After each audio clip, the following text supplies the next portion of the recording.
Okay.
Good morning, everybody.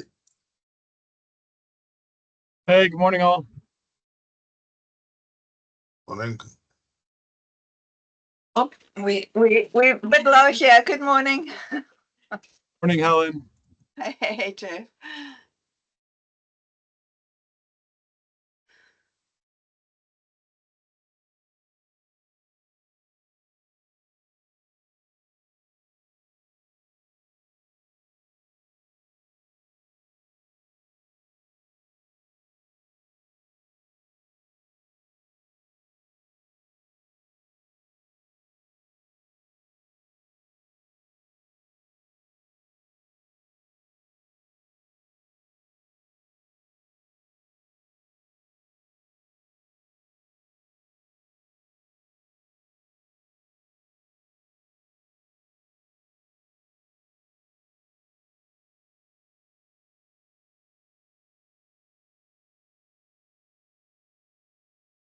think we might be okay to go today and get started. There is a couple of no responses or out of offices for today, Jeff.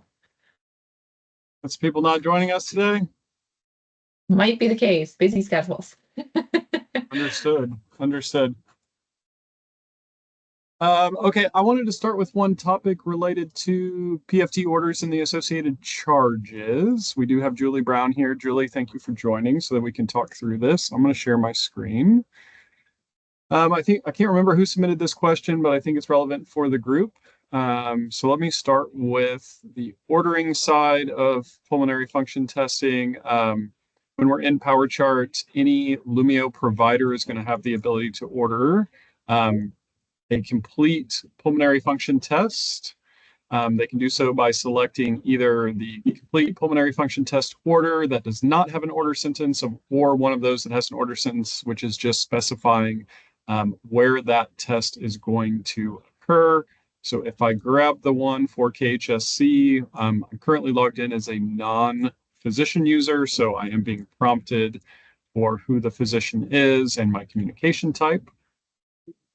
I don't think this part is truly the question. We've demoed and we've talked about how this is going to go over to scheduling. So as long as we select this as future order, say it's going to be for today, this will go over to scheduling for this pulmonary function test to be booked or scheduled for that patient at the appropriate location.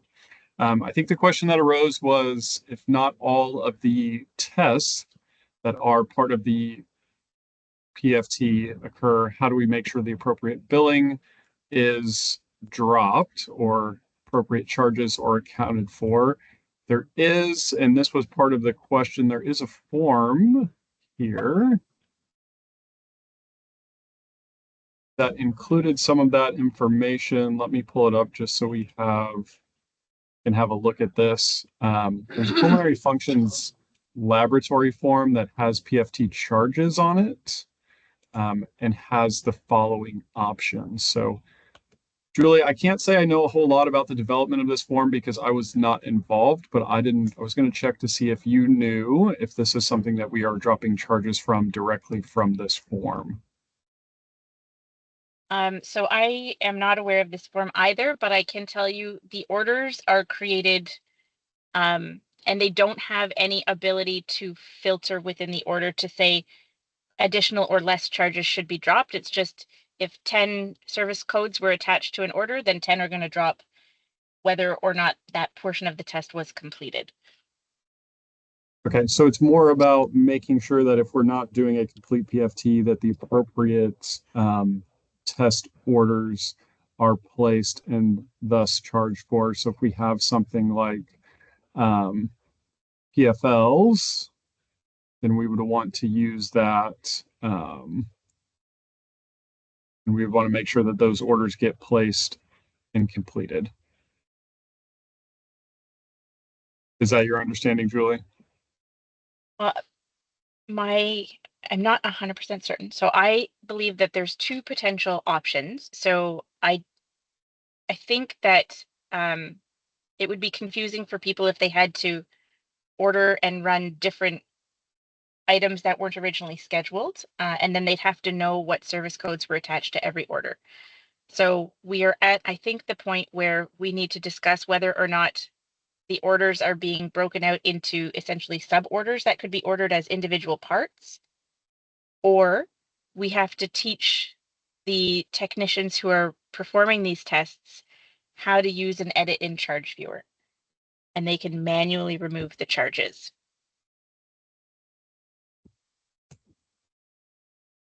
Okay, I want to look at one thing on the scheduling side. Because I think there's some individual tests that come up when you're going to book this, but let me double check.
Okay.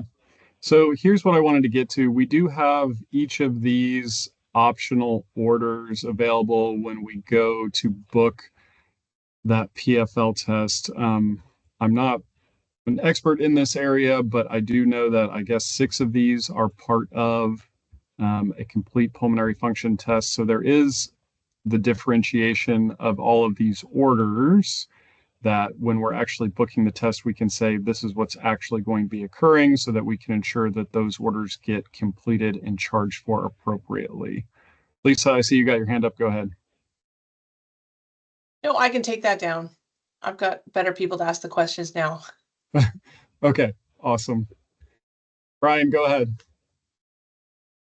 Well, I'll ask the question. So if I understand correctly, that complete or full pulmonary function test has all the billing J codes attached to it. And then we're going to remove things, or are we going to cancel that order and put in an order for each, like the DLCO, the pre and post, and the RT doing the test or the tech doing the test will have to cancel the complete order and enter in each test that they do? Is that the idea? That sounds that way. We can complete one of the PFTs here. Let me go ahead and complete one. And let's Because look I can at what this understand the looks like. PFT, complete PFT order being like a placeholder in the schedule, because I don't know the scheduling or the appointment booking part of it, but I doubt they're going to know based on the rec what test to order. They're just going to book it as a PFT, right? And then we'd have to, because each test or subcomponent of a PFT has a different billing code.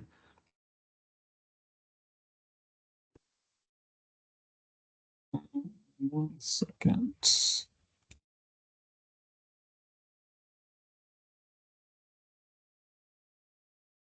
I'm going to go ahead and complete this. Take a look at the charge viewer.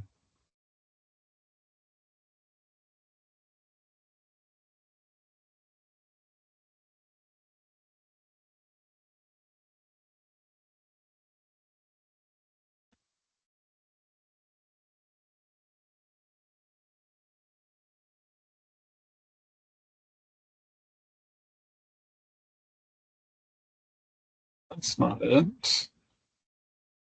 Julie, do you have a way to show the manual manipulation of that in Charge Viewer? Is that what you're talking about as being the second option? I don't have access myself to Charge Viewer in test mode, but I can show you how to do it. You were in the right spot. You just had to, for whatever reason, your fields were very small. Yeah, they were very small, and I didn't see PFT there yet. So this is separate. There's the J code for that. You have to fully complete your order in order for the codes to drop. Did complete the one. I have a future one out here, but I did complete. Don't you have to have it signed off by the physician, like Correct. reported? For the Oh, charges so- to drop? I don't have an example of that. It would come back from the interface completed. I was hoping I could manually complete it and we would have that. Julie, do you feel like that's the best option though? If only certain tests are completed, I think that might be our only way to go about it because I don't really feel like it wouldn't be very efficient to have to go back and cancel this order because then we may be getting rid of results that are associated to it. And then we're asking to go and place new orders, which would have to be manually completed. So I do feel like going to the charge viewer and manipulating those particular charges might be the best way. Yeah, so I definitely don't recommend canceling an order that might have results on it. I guess to me, the question is, are we missing the opportunity to create more orders where it's broken down? Like, again, I am not anywhere near knowledgeable about this, but if like one of the order sets has 5 potential tests that could be run in that test, but the patient only gets in through 2 of them, then those orders, they would select like A and B instead of C, D, and E as well to complete the set. And then only A and B would be resulted and finalized and signed off on. And then those two would be the only ones that would drop the J codes. Because otherwise what you're asking is your respiratory tech or whomever is doing the test is going to essentially go into every single one after the physician has signed off and remove the ones that don't belong. So there's a lot of manual work to track that and to keep that accurate. Because they can't do it before it's signed off because there's nothing there. Diana, go ahead. Wouldn't it be easier if they just could modify this complete pulmonary function test, like not cancel it, like modify it before they complete it and actually put the codes that they used on it, and then the reading physician would sign off on that? I just modify this. I would agree that would be easier. We just don't have a function in PowerChart to do that. So, I mean, even if I modify an order, let me go back to, there's no way to say within the context of a single order, like which of those tests is being completed and which aren't. Because we have everything split out into individual orders. And by individual orders, I mean each of those tests, we do have an order for. So that way, when they are being completed on an individual basis, that we would drop the appropriate codes. But maybe what Julie, are you asking, like, do we need to break out PFT in further granularity to say PFT ABC, PFT AB, that type of thing? Yes, that's what I'm wondering. So in what has been built from a charge services perspective, there's maybe 8 or 9 pulmonary function tests, and everything has more than one set of codes. So nothing just has your one technical and professional for like, they only got through one level of the test and that was all there. Everything has multiple, and how we have built it, there is no way for us to, through an order process, adjust the charge services codes. The technology, I understand, is not there. The order is built and you can't add filters or drop downs or any other thing that will allow you to select more service codes within the order. So right now, again, it's built, if it's built with 8 different service codes because there's 4 tests with a professional and a technical, then all are going to drop whether they've been completed or not. And then someone has to wait for the doctor to go in, complete, sign off, and then someone has to go back in and remove 4 of those if 2 of the tests only got done, as an example.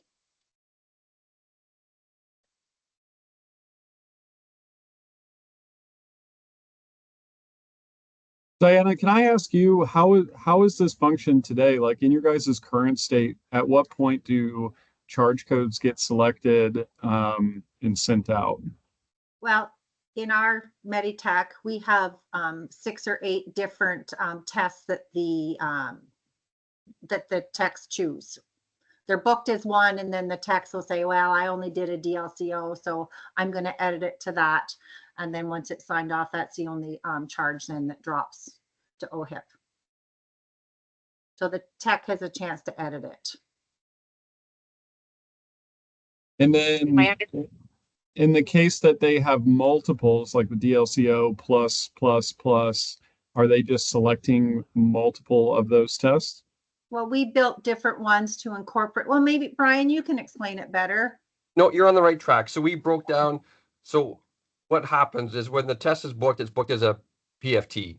And then when we do the test, if the test on the rec, like sometimes the transplant program doesn't want lung volumes or they don't want a DLCO. So we would have a PFT pre and post, and we have it without DLCO. So you would cancel the order that was booked because their billing is attached to the main order that's booked. And then we would edit that order to reflect the test we actually did. And we have them broken down into individual tests to indicate, pre and post spirometry with DLCO. So then only those 3 things would be billed once the doctor signs off on the test. So we in Julie, the old, what we used to have to do is bill each test, like each test for whatever was done, but we made these sort of order sets, if you want to call them that, to incorporate all the billing codes with that test. So it's one less thing that the person has to do when they're doing the test. Okay. That helps me with some context. Julie, it almost sounds like the PFT order is almost like the placeholder that doesn't really, if we could use it as a placeholder is what I should say, and then we could ask the techs or whomever that knows the exact test that occurred that should have charges associated to place a separate order at that time that just drops the charges. That might be one way to go about it. Yeah, what I was thinking was if you had that one order and then as an RT, you go into that there's a PFT charges page and you could click off the tests you've done and that would attach those billing to that order. That would be fairly simple, like for an RT. I don't know how it works in the background, but that would make the most sense to me. But yeah, because it's like, and let me just make sure I'm understanding. It's like we're never really designating at the time of order entry here what exactly is going to be done. So Correct. we can't, and even if we were, we can't steal these details, as Julie mentioned. We can't take these details and make that manipulate the charges. So if we could use the PFT order as a placeholder to get the appointment booked, etc., and then after it occurs or after the tests occur, allow someone to either A, enter orders, or B, perform documentation to say the charges that should be dropped. That might be an efficient way to go about it.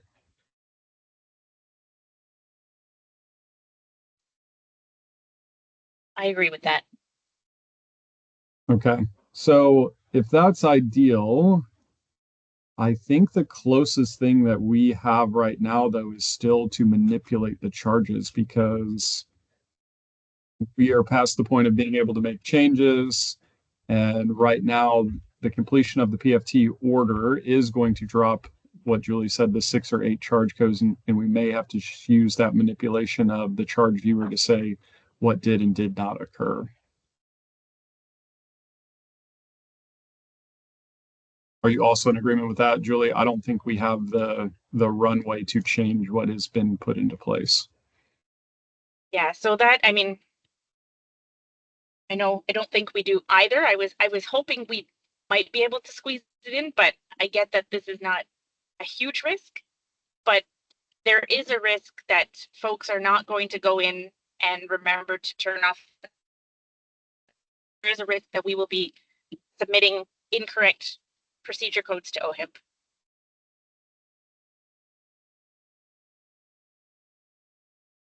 Yeah. I mean, are you thinking, and maybe we can talk about it offline, Julie, about what exact changes we would be making?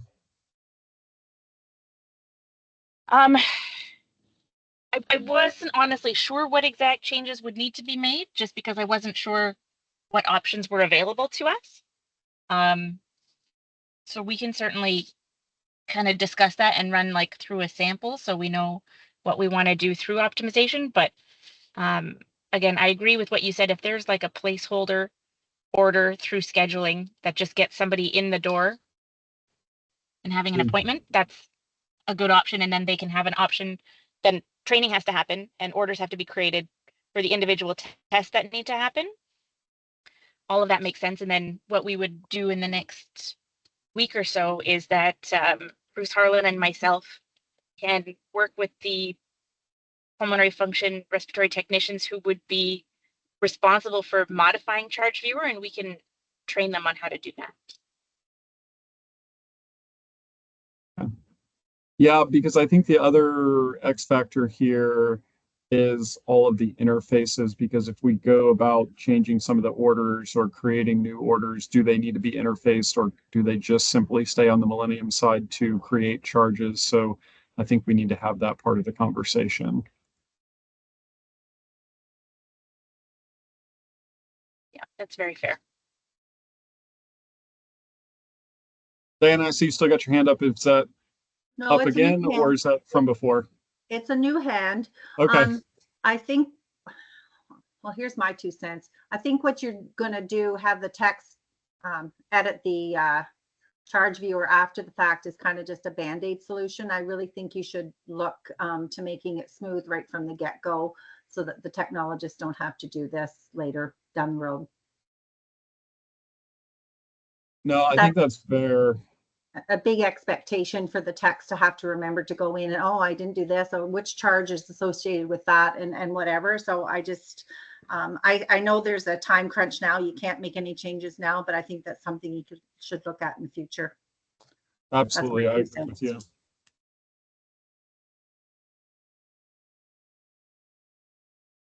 Okay, Julie, I'll connect with you about that, and we'll see. Maybe there is something we can do in the next couple of days, and we'll see what that is.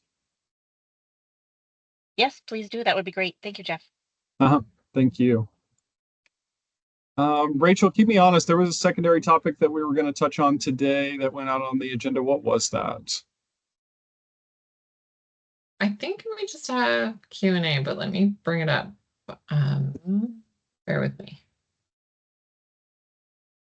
See, we got another hand up. Go ahead while Rachel looks into that. Hi, Jeff. Hey, how we doing?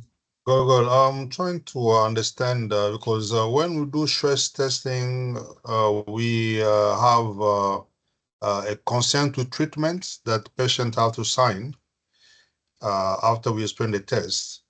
And I'm trying to understand how we're going to proceed with Lumio. Are we going to still have hard copies signed by the patient and then we transfer to Lumio? Or is there anything that maybe you know about that you can be able to advise?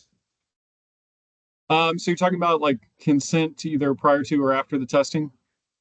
Yes. So consent will remain on paper. So you will have a hard copy. Patient will wet sign the consent, and then it will go to the HIM department to be scanned into Lumio. Okay. Thank you. Yeah, absolutely. Great question. It was appointment backfill, just a touch base just to see how everybody's doing. Oh, that's right. Thank you, Rachel.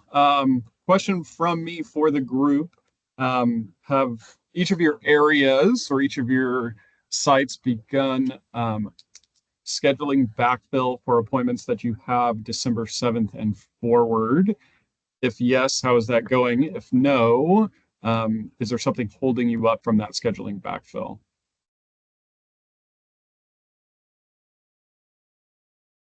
Helen, go ahead. Okay, thanks, Jeff. For Sleep Lab, yes, we've done it. That's been going pretty well. Meeting with Janelle just after this meeting to start the EEG backfilling. Okay. But Lisa mentioned it looks like it might still have, under the options for reason for visit, it still looked like it was all the neuro ones and EMG in particular rather than EEG. You were talking about on the actual order. Let me look at that. Yeah. The order that we were talking about. Lisa's hands up, so she could maybe give you more detail on that. Go ahead, Oh, Lisa. there we go. Is that this? I know order? here at Quinty, we've been trying to get these appointments backfilled for 2 weeks. Yesterday they had the whole team assembled and no one had credentials, and they reached out to try and get credentials so that these appointments could be backfilled with multiple emails and received no response. So as far as I know, nothing has happened at Quinty, and they've been trying to do this for a very long time. Okay, so access to Lumio has been the holdup thus far? Yes. Okay. I'm just reached out to the manager of our booking and clerical staff, the people who are doing the backfill, to ask me or to tell me specifics. She's just replying right now, but I know yesterday the whole team was sitting up there and couldn't access what they needed to do their work, and they couldn't get anyone to get them any credentials. Okay. Access we can send to project level. Part of the reason why I asked the question, and just for context for you and the rest of the group, was to make sure that any scheduling template updates, days of the week, times of day, appointment durations, and things like that have been resolved, because I know that at least in some areas we ran into updates needing to occur there, but access would need to go to a different group. So please let me know what you get on that, because if you all are part of scheduling backfill, then you should definitely have access to the system to do that. Obviously a prerequisite. Jeff, I tried to email you last week and I didn't have, could you just put your email address in the chat for me? Whatever I had, it didn't go through. It changed recently. Not your fault. They have updated our domain, so it's now in the chat. Oh, thank you. And it sounds like she's telling me, because we have one central booking office that does all of diagnostic imaging and our cardio program as well. So all of our PFTs, our echoes and Holters are all booked through the same team. And they're just working on the process for that as well. So that's an internal thing, but. Okay. Helen, can I go back to the reason for exam on the EEG? Is this what we're talking about in these reason for exams not either being comprehensive or not being appropriate? Yeah, that's it. Jeff, thanks. I see Lisa Calder is also on the line, so I think seizures is there now. Lisa, is that okay? Yes, this list looks good. It's just yesterday when I was in wherever I was, the reasons for exam for EEG with video, it still looked like it was the EMG reasons.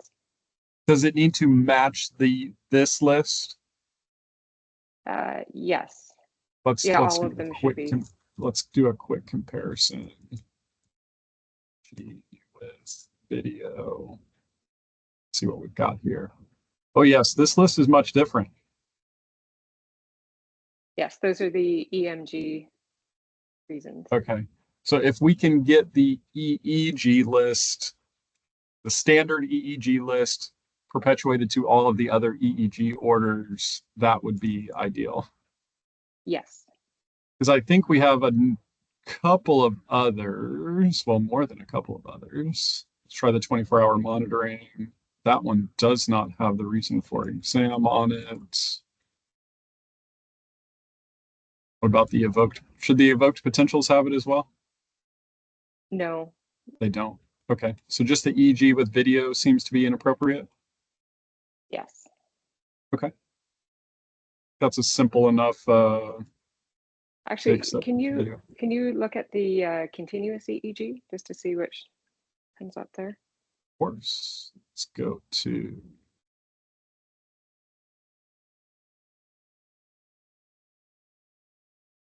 bedside continuous. Yes. Let's see what comes up there. No reason for exam on that one. Okay. Thanks for checking. Yeah, no worries. Okay, EEG with video, reason for exam list to match the standard EEG list. I think we can make that happen. Thank you. Definitely some differences there. No, good Thank catch, you. you guys. Very good catch. Thank you for informing me. All right, others weighing in on scheduling backfill, whether it be obstacles or just success stories on getting appointments moved over from legacy systems into Lumio. Joyce, go ahead.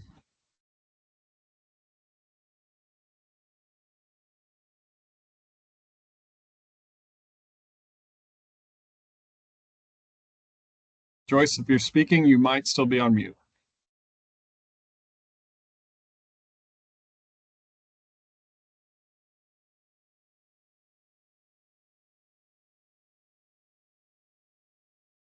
Oh, no microphone. That's okay. Others that have questions, concerns, obstacles on scheduling backfill?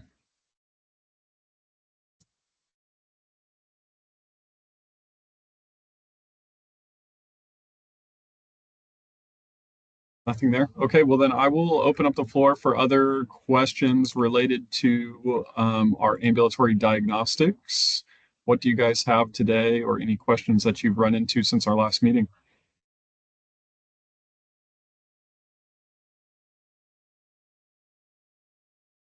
Ellen, go ahead. Thanks, Jeff.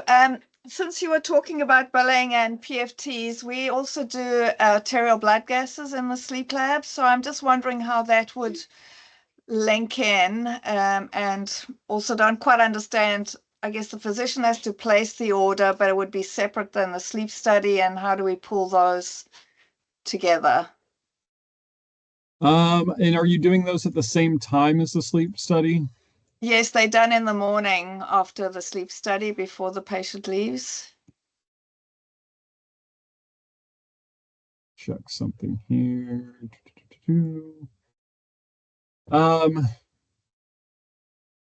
So I do think that would need to be placed as a separate order. We have the arterial blood gas. Can you explain a little bit more how that works? Like how it's happening today? So normally on our order set, we would have ABG as an option. And then when we book the patient in, normally during the night, the RTs would be called and they come in the morning to do the test around 6 in the morning. And then that goes into KGH labs.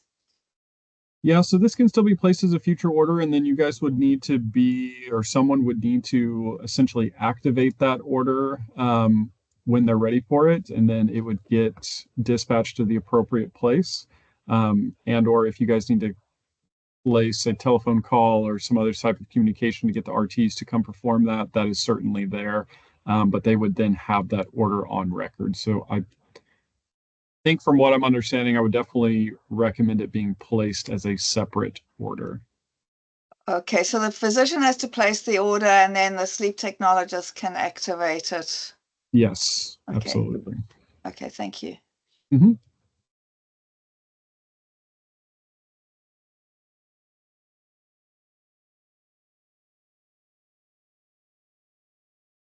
Lisa, go ahead.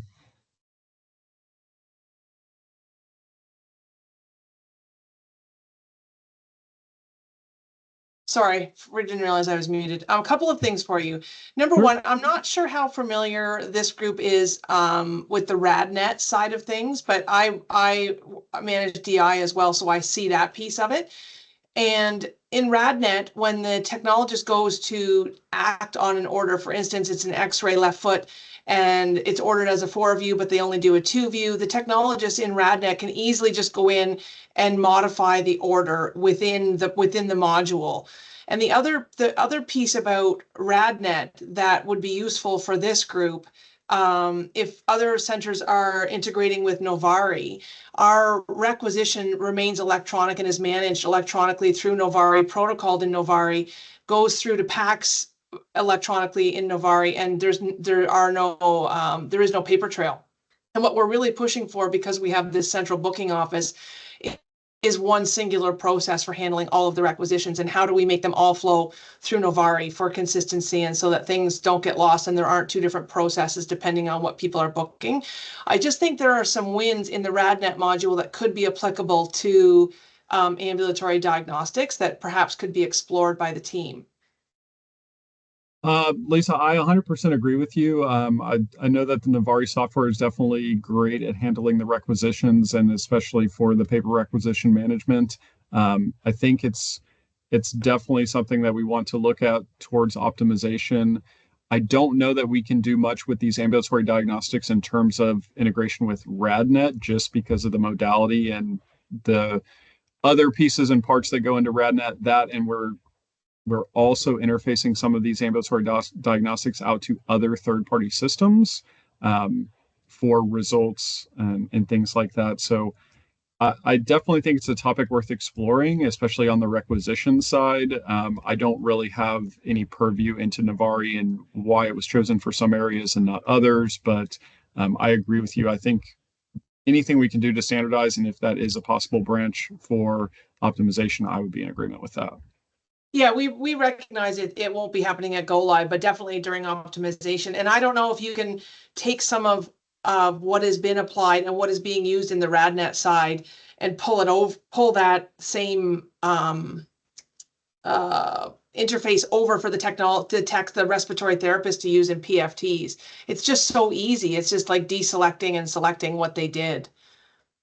Yeah, I think the tough part of that from a Lumio perspective is you're either 100% a radiology order or you're 100% not. There's no gray area, right? So if we wanted to say PFTs are going to work like X-rays and other DI modalities, they would have to fully follow that workflow. There's really no, we can just use this part and not that part. Right. Okay. Just a thought. Sorry. Yeah. Thanks. No, absolutely. I appreciate the input, and I'm glad you're looking at it from that perspective and thinking about optimization.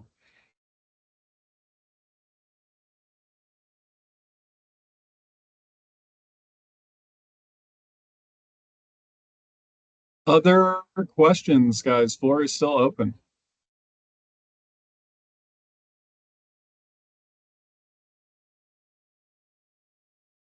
If for a no-show, if there's a no-show PFT, does it just fall off and get rebooked, or how does that work? So that's scheduling related. You can no-show a visit, and it can go to like a rescheduling queue depending on the appointment type. And or if you guys have a process, depending on who's in charge of your bookings and schedulings, if no-shows get called to be rebooked, they would be able to see that as well. So that just depends. How do you guys currently handle the no-shows? Is it just they didn't show up, we're not going to contact them, or we're going to call and try to reschedule? Yeah, we sort of, if we have a no-show, we take the rec back to booking and they would recontact the patient. Or if it's been a no-show more than twice, we just send the rec back to the doctor to notify the physician. Got it. Yep, all that is definitely possible from the scheduling side. Okay, thanks. Yeah, no problem. Great question.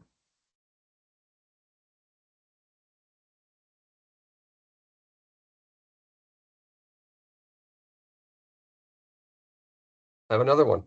Go for it. Report distribution, does that fall under like Cerner Lumio, or is that like the hospital's own, like how we get reports back to referring physicians that may not have access to Cerner?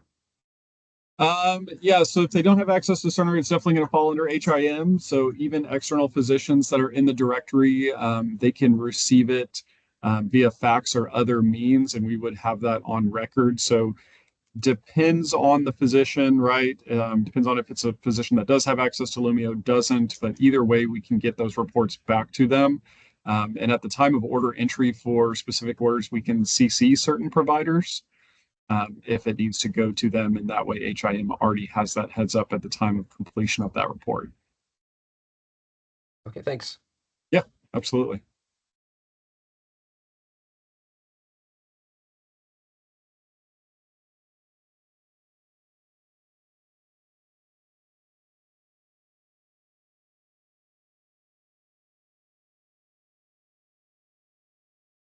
Other questions, guys?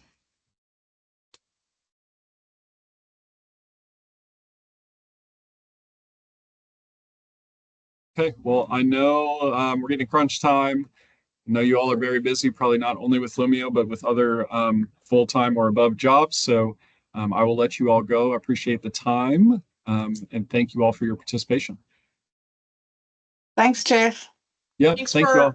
Thanks for all your help and leadership, Jeff. It's great. Thank you. Absolutely. Thank you, Lisa. One more question, Jeff. When will we hear back on like what process we're going to follow for the PFT stuff? Like, so I'll get with Julie today or tomorrow, and then I can respond out with the group, or I can allow Rachel to send it out with our notes for this working group. Okay, just I'd like to have something sort of that I can write out for the tech so they know what they're going to be doing or how we move forward. So that'd be great. Thanks. All right. Thanks, Brian. Yep. Rachel, are you still on? I am. Can you just make sure that Brian Mulvihill and Shannon King from Quinty Health are included on the next invite? They haven't been on them, but I see they somehow made it to this one today, which is fantastic. But Brian is our lead for PFTs and really the subject matter expert. So a reminder to everyone too, this is our last meeting prior to go live. So we will not have a working group again prior to go live. Just due to timelines for project team to get ready for go live, as well as preparation on the local side, as there's so many things that need to happen leading up to go live. Okay, So the meeting invites themselves will return at some point. What that looks like is still kind of being determined, just due to, you know, kind of pending on go live activities and how we progress. So that communication will be sent out at some point. And at that point, Lisa, I would bring up and let whoever that comes from know. I think Brian and everyone else were included today specifically because of the agenda topic for the billing purposes. okay, okay. Thanks, Mhm. Rachel. No problem. I have a feeling a communication will be sent at some point. I just would not expect one in the next 2.5 weeks. I feel like everybody will be on the ground running. Understood. Thanks, Rachel. No problem. Okay, bye-bye. Thanks, everyone. Bye, everyone. Thanks, guys.